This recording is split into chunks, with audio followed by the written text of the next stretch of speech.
China, doon lang sa mga curious, di ba? Bakit China crab? Chin. Sa obvious. Talagang pinag-usapan ka. Kasi hanggang ngayon dalang-dali. Dahil sa social media, pinapalabas pa rin siya, di ba? Yes. Si Wang Ji sobrang sikat, hindi naman lumabas. Oo. Pero hinahanap sa akin na parang feeling nila pinakaswerteng kabet. Parang ako lang daw yung kabet na tanggap nila. Oo, di ba? Pero hindi totoong hiwalay ka na. Pero hindi ko, ay naku, wag niyo akong demonyohin. Parang gano'n yun sa akin.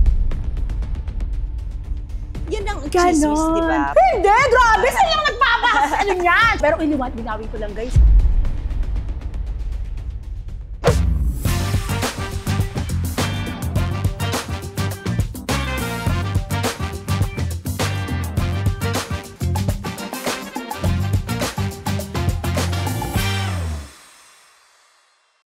Hi guys! Welcome back to my YouTube channel. Nakakatawa tong guest ko. Pagkadating mo lang niya, ang dami niyang punchlines, di ba? Ladies and gentlemen, Miss China Crab. Hi! Hello, Miss Aiko! At sa mga subscriber, Miss Aiko, hello! Di ba? Naloka siya kapag pasok ko kanina, ingay-ingay na agad. So, hello! Kumusta ka na? Eto! Di ba hinog na? Ba't ka nga nakadilaw? Kasi nga manggang hinog. Manggang hinog tayo for today's video. Paninindigan natin yan. Naalala mo yung mga panahon na nag-chat lang tayo, nasa US ka pa noon. Yes. IG lang tayo, True, di ba? diba? Tapos ngayon nagkikita tayo harap-harapan. I know, Tapos na-realize right? ko malapit-lapit na tayo maging magkamukha. Why not, di ba? Hindi, kasi magkasama tayo ng teleserye na hindi naman tayo nagkita. Oo nga, nakakaloka, di ba? The Story of Us. Nanay ka ni Kim. Oo. Tapos ako naman yung employer niya sa United States. Tapos hindi tayo nagkita. Hindi tayo nagkita, Oo. pero nag-chat lang tayo. Nag-chat tayo. Pumusap kami Pwede talaga. pala yung magkasama sa teleserye na hindi nagkita kahit Pero, kailan. ito pa, nagkasama rin tayo sa isang movie. Guest niyo ako sa Etiquette. Ay, shucks, oo pala. Di ba?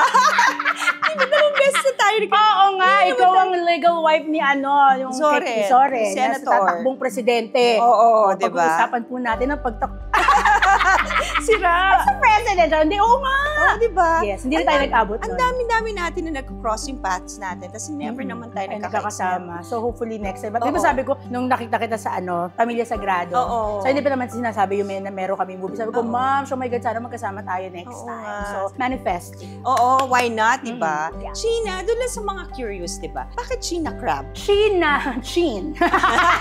Sa obvious. Hindi, nag-start ako sa comedy bar. Tapos pangalan ko Chini, nung doon pa ako sa yung mga comedy bar na hindi mga kilalang bars nung nagsisimula. Syempre, ganun mga bakla. Pero paglipat ko sa punchline, pinalitan nung may-ari yung pangalan ko. Ginawa niyang China. So, syempre, suma ko para umarte. Di ba? Para tinanggap ka na hire ka na set ka for everyday. Tapos sa arte ka sa baka, so go, China. Kasi parang hindi uso yung mga last name sa mga comedian. Di ba? Like Correct, KitKat, oo. Poo, Kokwam, di ba? Chocolate, mga walang last name. So, China. Ganon. Bakit crab? Kasi nag-asawa na ako. Oo. So, nung nagbalik ako, kasi ang pagbabalik ko, ang pagbabalik ko nung last time, etiquette. Oo. So, sinart sa manager ko, uy tayo, since parang comeback, pero hindi ba talaga comeback na magbabalik na nung time na yun, kasi ginawa ko lang yung etiquette for that project lang. Sabi ko, naging mo na China crab, kasi yung last time ko, Alimagno. Oo. So, sa US, diba Alimango? Like, mga puti, ganyan. So, ginawa ko, ay, shucks, pasosyalin natin. So, ayun, China crab, pinanindigan ko na siya. Kaya nung nagbalik ako, nung pinalagay ko yung last name, kasi nga, parang after so many years, nagbalik ako, tapos ginawa ko na yung last name. Dahil may asawa na, ganon. Pero yung sa movie na yun talagang pinag-usapan ka, yung role mo, bagay na bagay sa'yo, Alam no? mo, thankful ako dun sa niya. Kasi hanggang ngayon, dalang-dali. Dahil sa social media, pinapalabas pa rin siya, di ba? Yes. Oo, parang nung dati naging active ako sa Kumu. Uy, si yan? Yung asawa ni Wang Ji. Si Wang Ji sobrang sikat, hindi naman lumabas. Pero hinahanap sa akin na parang feeling nila, uy, ito talaga yung asawa ni Wang Ji. Ito talaga yung lucky moon, lucky ganyan, pinakaswerteng kabet. Parang ako lang daw yung kabet na tanggap nila. Oo, di ba? Oo, pero linawin ko lang guys, hindi ako kabet. Okay, may asawa talaga ako. Original. Yes! Or sa movie lang yun. Pero yun, sobrang thankful ako dun kasi hanggang ngayon, nakakabet. Oo. Nakakabet? Bakit Nakakabit laging sa akin yung role na Oo, ganyan. at least you give justice to the At role. after nun, puro yung mga role na nakukuha ko, yung mga mayayaman. Oo. Parang, Yamanin. yamanin yung parang bagay sa itsura ko yung mayamang role. After that, wala namang katuchi role. Kasi dati, After diba? that, Oo. kumbaga parang, kumbaga hindi like yung movie natin na, yung kay Kim, employer, so mayaman ako doon, so amo niya ako, may ganon. Tapos yung dito, yung sa etiquette itong lavender film na ginawa namin, hindi naman ako katulong dyan, pero naka-aura ka pa rin, hindi kayo nakakatulong. Sabi ko, ay, dahil yata dun sa role, parang bagay sa akin ang yayamanin role, ganon. So what made you decide to come back here in the Philippines? Na-miss ko lang. Di ba pwede? Hindi, na-miss ko lang din. Kasi parang tagal ko na rin kasi doon sa mga 13 years ba. So basta ganun, kayo na magbilang, 2006 ako nag-migrate. At saka yung anak ko nga kasi, which is ni-launch na yung ano niya, yung single niya under Star Pop. So parang as a supportive mother. So samahan ko siya rito and at the same time, sabi ko, nandito na rin lang naman ako, di tanggap tayo mga project, di ba? Kasi hindi ko naman siya pwedeng iwan. So you're here for like how many months? Indefinite. Indefinite. Kasi in-enroll ko na rin dito yung bunso habang, kasi kung may music siya, gagawin yung music career niya, hindi mo siya pwedeng umalis agad. May contract yun. So, kumbaga parang, go na lang muna hanggat may project here. Pero hindi totoong hiwalay ka na. Hindi! Grabe! Saan yung nagpapas? Ano niyan? Araw-araw ka FaceTime Kasi namin si diba, Daddy Crab. yan ang chismis, di ba? True. Hindi po. Ano lang, supportive lang din si Daddy Crab sa kanyang mag-iina. So, ano lang siya, best in padala lang siya, remittance. Sarap. Masarap na buhay mo. May trabaho ka na dito. May remittance Daddy, pa. remittance. Ano lang. Ikaw ang manager ng anak mo ngayon? Or hindi? Yes, yung manager ko din. Sa okay. Artist Gallery, kay Freddy Bautista. Siya din. Yung anak mo, singer na ngayon, namana naman niya obviously sa iyo. Parang feeling ko, baka diba? ganun na nga rin yun. Pero at least, pero naunahan niya ako kasi may single na siya, ako wala eh. Pero member ka naman ng choir ngayon, di ba? Ngayon, sumali sa choir, sigaw kanina. Pero hindi, sa comedy bar kasi, report mo, kumakanta ka, di ba? Pag nagsishow, kumakanta. So feeling ko, nung buntis ako dati kasi nakakanta-kanta naman ako nung buntis. So, naririnig niya. Pero talented siya kasi nagsusulat siya ng sariling kanta. So yung ano niya, yung first 2 single release niya, composition niya yun. Are you a stage mom? Parang, pwedeng ituring, no? Parang ganun. Kasi nakatutok, naka-guide, anong gagawin, ito, dapat nakaganito ka, pati yung social, i-post mo yung ganito, dapat yung mga, so, stage mom yung ganun na. Medyo, slight. Yeah, siguro nga. Ikaw ba hindi? Ako hindi masyado, kasi si Andre, Di ba nag-aartista lalaki, na? nag-artista siya. So ako more on lang yung reminder lang, post. Kaya siya, may sarili siyang diskarte. Sa'yo kasi babae. Ay, oo. So mas dapat tutok tayo true. dapat, diba? At saka ano yun, homeschool yun eh. Hanggang dito, kumbaga dala-dala lang niya, parang ano lang, para hindi, kumbaga, alam mo naman, sa US, peer pressure, ganyan. So, mas maigi na parang kilala ko, hindi naman sa kinukulong ko, pero like, kilala ko sinong friends, kilala ko kung sino yung mga makakasama at nakakasama, hindi yung kung nasa regular school. Sometimes, di mo na pala kilala yung anak mo. Pero mas more naman na dito na siya lumaki, di ba? No, sa US sila lahat. Sa US? Yung bunso, first time nagpunta dito. So, yung values na in-instill mo sa kanila, modern or yung dito pa rin? Filipino culture? Hindi, parang gano'n na nga lang. Pero yung mga hindi mo gusto na before, syempre, hindi mo na sinasabi. Yung mga parang pangit na kinaugalian, yung mga negative, eklat na ganyan, hindi na yun. Pero yung conservative siguro. Gusto mo i-maintain sa kanila? Oo, at saka yun, nagtatagalog yun, yung mga yun. Minsan natatawa nga sila yung mga nandito pa yung nahihirapan silang parang pag Tagalog, i-maintain na samantalang dito. Pero sila, di mo mabibenta, lalo na yung panganay. Kasi pag nagtagalog siya, fluent, walang bahid. Pag nag-English, wala din bahid. Ang galing naman. So, ganun. So, naano ko yun na career. Pero dati, hindi sila naniniwala sa akin, mga friends ko sa US. Pag nag-aral yan, wala na, hindi na yung English na yan tulad nila. Pero hindi ko, ay naku, wag niyo akong demonyohin. Parang ganun yun sa akin. Pag sinabi ko magtatagalog yan, ayun. Dumating na siya sa stage na alam ko, di na mawawala yung Tagalog. Kasi unless mga gay linggo na, ano yun? Hindi, di ba? Sabi mo nga alam eh. Yung pag malalalim na, what's that? Okay, pero pag yung normal lang na conversation, yan. Take me to that time na nasa Amerika ka. Ang tagal mo doon, di ba? Ano yung hirap na nadanas mo na when you're in America? Siyempre dito, everything is pampered. Siyempre, galing kang comedy bar, artista ka. Pagdating doon, wala namang helper, wala. Ano yun? Alam mo, pag binalikan ko nga, minsan, ganyan kami ni Daddy, pag-uusapan naman yung before, nakakatawa lang yung dumating ako doon kasi wala akong relatives doon. Parang nakakilala? Wala, nung dumating ako doon, parang nag-ano lang ako ng baka mamay pagpunta ko nun, so talaga si anuhin ako nito. Tigahin ako yung mga nakakatawa. Medyo takot, charot. No, kami parang hindi naman mag-work. May mga ganun akong parang alinlangan ng time na yan. Like sinabi ko sa manager ko, syempre nagulat siya, umalis ako. Dahil may project naman ako bago umalis. Bakit ka ba talaga umalis? Kasi nga, may offer na green card. Charot. Hindi ba, may offer siya na parang, gusto mo dito ka na. Ganyan. Parang syempre, isip ko yan, di ba? Dahil hindi naman regular na may career ka. Yung ganon. Parang, hindi ko rin alam. Maybe siguro dahil ginusto ko na tumira someday doon, pero di ko lang alam na yan na pala yan. Yan na pala yung offer. Diba, pag nag-wish ka o hiniling mo, somehow, darating sa'yo, hindi mo lang alam when. So parang yun na siguro, and then ginrab ko lang. Which is, hindi naman ako nagsisi kasi hindi naman, kumbaga, hanggang ngayon, kami naman, kasi tulad yan, kala nila, hiwalay na, kayo No, kami pa rin. Pero, kumbaga, parang nalagpasan ko yung time doon na mag-isa. I mean, na kami lang, na wala akong relatives. So, minsan maglalaba kami, di ba yung mga labahan doon, yung coin, bakla ka, nilalagay ko yun sa maleta, tapos hila-hila namin papunta dun sa laundryhan, chumenilin, tapos doon ako naglalaba. Tapos sabi ko, syempre dito may sasakyan ka, ganyan. Meron din naman siya, pero iba talaga yung parang iba yung normal. dynamics. Oo, tapos hindi ako nag-work for 3 years, siya lang nag-provide kasi nag-alaga ako ng bata, wala namang yaya, hindi mauso yung gano'n. Pero after yung 3 years, parang nabagot na rin ako. Sabi ko, maghanap ako ng work. Sabi niya, ng work mo? Oo nga, anong work ko? Parang gano'n. Shocks, search lang ako, parang wala na to, wala ba kung ano na lang, kahit sa mall ka, sales lady, eklat, kasi wala, kahit sa fast food or something, hindi mo alam mag-submit ka lang kasi wala namang requirement na dapat graduate ka ng ganyan with masteral, churot, wala. Okay, so nag-apply ako, tapos napasok ako, offers job, bagay na bagay, beauty consultant. Ang taray! Sephora, makeup artist, and consultant. Charot! Seriously, pero nung pumunta ako rin, minsan natatawa na lang ako sa mga Filipino. Mamukhaan nila ako kasi nga, wawawi pa nun kasi hindi pa naman ako nag-etiquette yan, 2007. So parang active, hindi nga pa nga yata uso social media masyado. Artista ka, like gano'n. Sabi ko, okay, syempre hindi ko na madi-deny. Sabi ko, yung ganito itsura, di mo makakalimutan, di ba?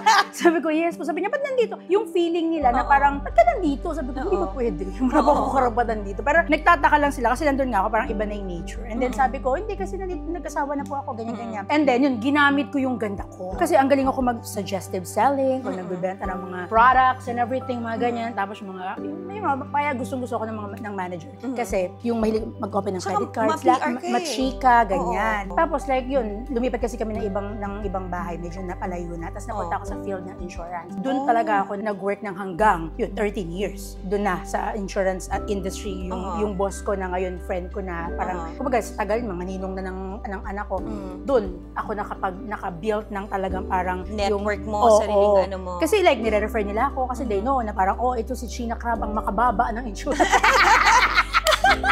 Tagline, mom! Hindi. Kumbaga, kasi alam nila, kasi alam mga Pilipino, di ba? Minsan, gusto mo yung comfortable kakausap, hindi ka ine-etcho, sinasabi sa'yo kahit pangit, yung nagbibigay. So, yun, na-build ko sa kanila. Actually, nalungkot sila, uy, ba't wala ka na dito? Hindi na ba ikaw agent? Kasi ako pa rin, text nyo lang ako pag may tanong. Ikaw yung trusted, broker sa insurance. Yeah, kumbaga kahit yung sa buong California, kasi license ako California. So, yung mga iba, kahit hindi, yung may relative sila, basta alam nila, ito wag mo sa China. Kaya even sa TFC, nagawa ko ng parang yung nagpasok kami ng segment sa TFC Adobo Nation, yung ako yung parang genie doon, yung parang pag meron kang mga tanong sa insurance, lumalabas ako sa genie in the bottle. Wow. Tapos sa China, at sa pangalan Alibaba, si Alibaba. Ano mga kalokohan, mga pang material marketing eklat, ginawa ko yan, ganyan. So yun, nakakamiss. Pero ang tagal ko nga kasing ginawa for 13 years, so parang hindi naman sa nabagot ako, I love my job. Kumbaga nalungkot nga, basta nagulat nga siya, bigla na lang ako, huy, akala ko ba magbabakasyon ka lang saglit, kailan ka babalik? Hindi, ito explain ko nga. So parang tinawag lang din siguro ako ng kasi naputol 2007, parang may ginagawa, parang naputol. Sabi ko, Dad, tagal mo akong inano dito ha, akala mo dyan ha. Sabi ko, gusto mo naman ulit. Oo, sabi ko, ako naman nga ulit, tapos ginamit ko yung anak ko. Sabi ko si Sean, pag anuhin natin, syempre sa mga kuro, naman mag-isa lang siya. So parang nag-connive lang din. So yun, pumayag naman siya, mabuti naman. Does he plan to go here? Ganun lang, balik-balik. Okay, ako, may show ako, punta ako babalik ako dun. Kasi I have my dual citizenship naman, so pwede ako mag-show dun, balik-balik lang. So after, di ba, ginawa mo na yung Lavender Fields when you came back, di ba? So naka-work mo sila Jody, si Nayo Mary. Na-manifest ko yun ng pangmalaka. Pati ba yung magkikita natin eh? Kasi pag nakikita ko siya, ay igigis ako niyan. Si Sarah, si Ma'am Shi Aiko. Tapos one day, nagko-comment ako sa kanya, uy, guys kita next time hanggang sa Otoroy. 1 million na siya, Doy. Lagi kami nag-uusap niyan sa IG. True. Pag may mga questions siya, tapos minsan may mga questions ang sinasagot ko naman. Masagot naman siya. Lalo na yung nasa school. Oo, sa school. Kasi in-audition ko kasi siya sa sa Going Bulili. Tapos nag-freak out ako dahil nag-post ba naman to ng bawal. Yung anak niya na parang dahil hindi, kumbaga nakatapos na. So dati kasi bawal talaga mag-audition ko. Ha? Kinonta ko talaga siya kasi nakapag-deposit na ako na. Hindi babalik. Yan talaga yung inisip. Tapos sabi niya, oo daw. Tapos kinonta ko pa rin. Tapos yun nga, sinabi niya, dinukdok pa sa akin yung pinirmahan kong connect. So ayaw mong maniwala sa sinabi. Hindi naman. Baka kasi mamaya nag-change na sila. Diba? Pwede ba yun? Hindi, yung parang gano'n. Alam ko naman na hindi. Pero tinatry ko lang na malay mo naman. Nagbago na sila ngayon. Pero witty-tit. Hindi sila nag-adjust. Hindi sila nag-adjust. So after nitong Lavender Fields, what do you plan to do? Alam mo, feeling ko nakikita ko, wala kang plano na mag-active sa vlog. Kakatamad kasi. Wala akong tao. Ikaw! Ang witty mo eh. Alam mo, hindi pa nauuso yung vlog Oo. nyo, like yung mga artist na vlog. Sa US, ginagawa ko na yan on my own. Around 2006. Sabi ko nga kung tinuloy ko, siguro baka nauna pa ako like dating-dati. Oo. Kaya lang, kinatamaran ko dahil ako yung nag-edit, ako gumagawa ng content, Oo. nag-edit lang everything, upload ako lahat. Minsan yung pangalan, China Crab Show, may content iba-ibang nangyayari. Parang ginawa kong talk show, tapos napagod ako. Sabi ko, naglulukuhan lang tayo, kapagod. Tinigil ko kasi nag-work na rin ako. Oo. So parang kaya hindi na naging active, naputol na siya. So hopefully, pag nagkaroon ako ng time, maybe ibalik natin yan. Pero right now nga, yun yung rason kung bakit hindi nagdire-diretso yung vlog.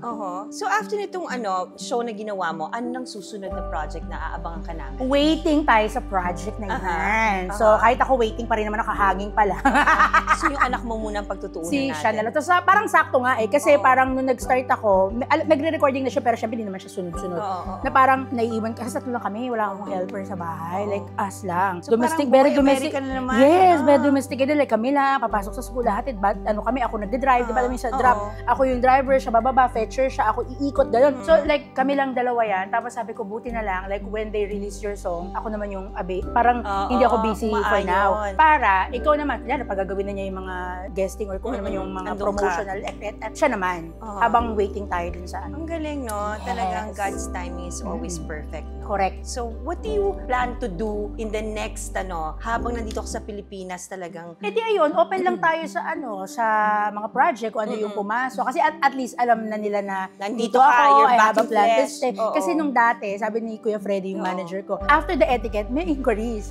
Hindi naman umuwi na, hindi nga ako nakapag-promo kasi ang paalam ko sa US, 1 month lang. Correct. Just to film. Oo. Eh, na-extend. Kasi, di ba, si Chris nagkakasakit ng time na yun. So, extension ng 2 months. So, pinayagan naman ako. And then, after that, sabi niya, fly na ako, hindi ako nag-promo. Kasi, kailangan ko na umuwi eh. Wala talagang ganun. Hindi mo ako nakita sa promo. Yung promo kailangan i-shoot, ginawa ko na. Sabi manager ko, pag may inquiry, shutdown na niya agad. Kasi alam naman niya na I don't have plans. Kasi nandun, syempre, kumikita ka ng dollars doon. Anong pampalit dito eh, kung nganga ka dito, kung, di ba, doon, naka-fix yung, yung income mo, ganyan. So, hindi na niya in-entertain. Kaya nung nagbigay ako ng parang, kasi tayo tawag ko sa parang what if, eklat ko ngayon. Sigurado ka, papayagan ka. Papayagan ka. Sabi ko, brasuhin natin si daddy. Kasi yung pinaplano namin, sige go. Kaya nung nakuha niya yung project, and then yun, pag tinatanong ko na Mother B, dito ka ba muna? Mother B boy. Sabi ko, yes mother, dito lang ako. Chuchi ka man ako kayo. Alam nila. So pag at least alam nila na nandyan ka lang. So kung may mga project na bukas, alam nila na hindi ka alas. Kasi mahirap daw yung magsasabi ko, uwi ka. So paano, di ba alam mo naman dito pag project, hindi ka pwedeng nawawala. Nawawala. Dapat dito ka lang. Yes. Question ko lang, nandito ka na, and syempre ang nakagis wala ako dito. Hindi ako naka-yellow ka. Nakagisnam mo talagang buhay is nag-start ka sa sa mga comedy bar. Ngayon, di ba, nagsusulputan ulit at nabubuhay na naman ng comedy bar. You still see yourself na talagang magsistint? Gusto ko, kaya lang parang ngayon naiisip ko yung wala akong naiiwan. So, pero okay lang ako, open lang ako. Kasi dati nga, kasi ako lang. Bagets-bagets pa ako nun, ma'am, 21. Parang yung puyatan ng madaling, ang uwi niyan, 4:00 ng madaling araw, baliktad yung oras nun eh. So, parang iniisip ko kung papasok, gusto ko, kasi even sa US, nagko-comedy bar naman ako eh, sa San Francisco. Yung ang pangalan niya, Ichiban, kami nila Kilay, di ba ba? Or mga community. So, nandun kami, tapos, sabi ko, parang bet kong gawin dito, kaya lang, biglang babalik ako dun sa idea na, oh my God, iuwi ako 5, tapos gigising ako ng maaga, kasi prepare ako ng food nila, tapos papasok yung bunso, wala na naman. Tapos parang, hindi na naman nagtutugma, unless meron ka nga siguro helper na, pero open sa ganun. O nga, buti nga bukas na nga, dati kasi ng pandemic, yun ang naging problema ng mga kabaklaan. At saka, di ba sina Mimi Vice, may business na ganyan? Nagpunta ako doon, nung parang, ang tawag ito? Soft opening. Nagulat nga siya, pag tingin nakita niya, kalawit yung baba ko doon sa dito. Ano mo dito? Andito ka, kasi alam nga niya, wala naman ako dito. Sabi ko, yes. Yung parang, hindi pa talaga sila open to public, pero punong-puno yung So, ang bongga nung nagawa niya yan, para may trabaho ang mga bakla. Pero happy ako na nakabalik ka na here. Happy din ako. Talagang makikita ng tao na nandito ka na naman at you can go back to work anytime. Lalo na nakikita ako ng milyon-milyon mga diba, subscriber, diba? Para, oo nga, parang yun nga, pag mahal mo talagang acting, parang di mo ay, ikaw, diba, hello, tumigil ka dahil yung nag-focus ka sa politics, pero ang ending mo, pag tinawag, pag may magandang project, maybe pag may binulong sa'yo magandang project, si Ma'am Shogi ang manager mo? Yes, o pag sabi, si Shabir, malamang, oo ka rin dyan. So parang ganun din. Ganun talaga hinahanap. May lukso ng dugo. Totoo, naniniwala ako dyan. But paano ka naman napasok sa choir sa simbahan? Pag-usapan naman natin yun. Tawang-tawa natawa ko si kanina. Sabi niya, kwento mo. Hindi, kasi maniniwala ka ba rito kung parang feeling ko may sumanib lang sa akin ng Espiritu Santo? Hindi to, sabi ko na, hindi ka maniniwala kasi natutulog ako noon. Nandito na. Tapos parang dahil may headset ako, nakikinig ako ng music, yung mga pampatulog, relaxing. Na-realize ko, nagising ako madaling araw, hindi na relaxing music yung naririnig ko. Parang kanta na ng simbahan. Hindi ko, ano to? Sabi ko, Lord, tinatawag mo ba ako? Parang ganun, sabi ko, ano yun? Hindi ko lang naisip ko lang, sali ba ako ng choir? Ayokong magka-choir kasi nalilito ako dahil ang daming boses dyan. Boses-an yan eh. Kung ano-ano, pag kumakata ko, solo lang. Kung magpe-perform ka, solo mo. Kumontak ako dun sa pinakamalapit na church namin. Ikaw mismo? Oo, sabi ko lang, nag-inquire ako, paano makasali. Tapos tinawagan ako kung anong schedule ako nag-church. Gulat sila nung nakita nila ako, kilala kasi ako ng iba. Tapos yun, sumali ako, tapos tawang-tawa lang ako sa idea na parang hilong-hilo ako kapag nagsasama-sama na yung boses. Sabi ko, Lord, nasa tamang lugar ba ako? Si Comedy Bar, ang kinakata mo, first, so afraid! Ganyan. Tapos, siya magiging papuri sa Diyos. Na iba yung playlist ko. So kanina nga along the way, piniplay ko kasi may service kami bukas. So habang pinapakinggan ko yung papuri sa Diyos, naloka ako kasi naiirita nga ako pag traffic, tsaka yung mga susyong-susyongan drive. Pinatay ko yung music kasi syempre, bakit magalit kung puro Jesus yung lumalabas, nakakaloka. Sabi ko, yun. Pero naiintindihan naman na pag busy. Pag hindi busy, then go, service lang. Dun sa choir mo, ikaw yung lead or... Hindi, sila, marami, grupo na yun. Parang sumali lang talaga ako, pinilit ko lang yung sarili ko. Sinilit ko lang yung sarili ko. Kanila? Hindi. Seryoso ka ba? Hindi, ngayon alam na nga nila. Pero alam siguro ng mga iba. Pero hindi ko naman kasi sinasabi, hello si Chia po ako artista. Hindi ko magina ganun. Pero kilala ka, hello. Feeling ko. Kasi alam niya, napapanood ko nanay ko sa laban. Parang yung parang may reaction ng tao kapag ka, hindi ko sila tinitignan pag kumakanta ako. Kasi baka matawa kasi ako, ma'am, kasi papuri sa Diyos. Oo, di ba? Kasi syempre, instant reaction. Oo, naka-mask. Kasi baka hindi ako seryosohin ni Father. So yun, at least, para meron naman akong service, di ba? Parang yung i-offer mo kay, na di ba, syempre yung time mo, yung talent mo, gano'n. Pag busy, alam naman nila, pero pag may time, go lang. So sa mga taga-Mandaluyong dyan malapit na pag-bet yung mag-choir, ka-joiners ako, alam niyo na, message nyo ako, hilahin ko kayo dun sa church para bumait-bait naman din kayo. Ano yun, Catholic or Christian? Catholic. Sa St. Francis of Assisi, tabi ng Siang. Oo. Wow! Ang dami nagsisimba doon. Yeah, doon nga. Doon ako bininigan. Naalala ko, doon ako bininigan. So it's a sign na dinadala ka ng Panginoon kasi diba doon ka bininyagan? Diba? Kaya sabi ko sa'yo, naloka ko madaling araw, naririnig ko yung parang tinatawag ako ng mga Espiritu Santo. Sabi ko, Diyos ko po, ano bang ginawa kong kasalanan? May ano ka ba? Pinagdaanan ka ba lately na feeling mo? Sa wala naman, pero hindi, minsan ganun nga siguro yung call, no? Yung parang bigla mo na siya maisip, ano yun? Kukay ba ako? Bakit ako naisip yun? Hindi naman ako nagaganyan. At saka bakit ka tinapat doon sa kung saan ka bininyagan? Ngayon mo lang ba naisip, diba? Hindi, well, actually, kung iisipin ko, hindi, dahil nandun naman ako malapit. Yun ang pinakamalapit naman sa aking church, eh. Kaya parang, dun ako, para I can just walk, di ba? Nag-walk ako papuntang simbahan. So yun, ganun. So para sana ma-survive ko lang. Gano'ng katagal ka na ba dyan? Hindi, like kaka-join ko lang naman noong November, dumating ako February lang. So kaka-join ko lang sa kanila. Pero tawang-tawang ako kasi, hindi ko alam kung natatawa pa sa akin na naiirita na yung coach namin kasi tinuturo niya yung mga nota. Sabi ko, Ginny, ako marunong magbasa ng nota. Awakan lang. Oh my God! Charot lang yun! Pero kasi hindi talaga ako marunong, ma'am. Kahit ibigay niya sa akin yung pyesa na ganyan, ang alam ko lang, kantahin. Yung pag may rhythm na, like kakantahin. Pero hindi ko talaga naiintindihan basahin yung mga half note, full note, eklat-eklat na yun. Diyos ko, hirap na hirap na ako ito, no, yung kunyemas ang taas-taas, tapos papapasahin mo pa ako ng mga nota. Sabi ko, ano coach? Para siya nagawa. Sige, napakinggan mo lang siya. Sino nag-adjust sa'yo, di ba? Nag-adjust siya, feeling ko nag-adjust siya. Pero, at least, di ba, you found your new niche here, di ba? Para maiba lang, para may ibang environment, di ba? Ang holy-holy lang namin kagabi sa simbahan. Oo, di ba? Para nababalansi ako. Ganon. Oo. Nung nasa Amerika, kasi meron ka bang pinagdaanan ng mga experiences mo na yung feeling mo, ayaw mo ng pagdaanan? Ay, wala naman. Parang wala akong bad experience. In fairness, thank you, Lord. Hindi ako pinahirapan doon. Oo. Hindi parang tulad yung mga parang... Mga lungkot buhay? Wala. Walang ganon. Kami lang ni Daddy, tas okay ako sa mga in-laws ko, kumbaga every Christmas, magkakasama kami sa bahay nila. Tapos nag-work ako, tapos puro bongga. In fairness, walang yung parang naghirap ka doon, walang ganon. So thank you, Lord. Walang ganon. Kasi di ba pag usually pagka nag-aano ka doon, yung mga yung buhay, pagpunta ron, walang naging trabaho, hirap na hirap paghanap, wala. So kasi nga, ma'am, lucky moon nga kasi, ano ba? Kaya sabi ko sa inyo, pag nakita niyo, kumawak kayo ng panyo, may panyo ka, ikis-kis mo. At takbo ka ba ngayon, ikis-kis mo. Sana nga, sis! Lucky mo nga kasi. Kaya nga, totoo nga, no? Oo. Matetesting ko yan ngayong eleksyon. Oo, kahit ako hasahasain mo yan dyan, sabi ko, humawa ka lang dyan. Oo nga. Oo, dinadasalan kasi yan. Pinapausukan. Thank you, ha? Sobrang nag-enjoy ako sa usapan natin. And finally, na-happy ako na nagkita na tayo. I know, di ba? At hindi na tayo online. At magsasama na tayo sa next project na. I-manifest natin, di ba? Yes, Malay mo. na tayong next Walang project. imposible. Sana naman December, magkita na tayo sa eksena, di Oo, ba? this year, ramdam ko. Oo. Ramdam mo ba? Amen. Kailangan maramdaman mo. Ramdamin mo. Okay. Ramdam ko kasi. Naramdamin ko. Ramdamin mo. Parang sumalo lang ng itlog. Ulo talaga to.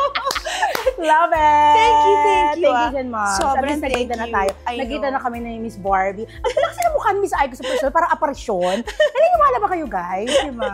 Aparisyon, Thank you. legit ng mukha. Thank you so much. Salamat, sis. At happy ako. And wala naman ako ibang hangad, kundi mabigay sa'yo kung anong pinagdadasal na mangyari sa'yo dito sa Yes. Pilipinas. Because it's so nice to have you back here where it is your home. Diba? Yes. This is your true home. Thank you so much. Diba? Saka guys, i-follow nyo ko sa Instagram. Ayan, oo. Oo, China Crab, Facebook, and TikTok China Crab. So, yun, Oo. para kung gusto niyo mga good vibes, mga kalokohan, so follow niyo lang ako. Yes. Alam mo, sobrang funny siya. Kahit sa totoong buhay, super talaga. Thank you. Kaya, God bless you and enjoy your new choir. Yeah, my new choir. Tomorrow. Oo. Sa mga gusto kong makakita sa kanya bukas po. Thank you, Mom! Ladies and gentlemen, Miss China Crab. Thank you.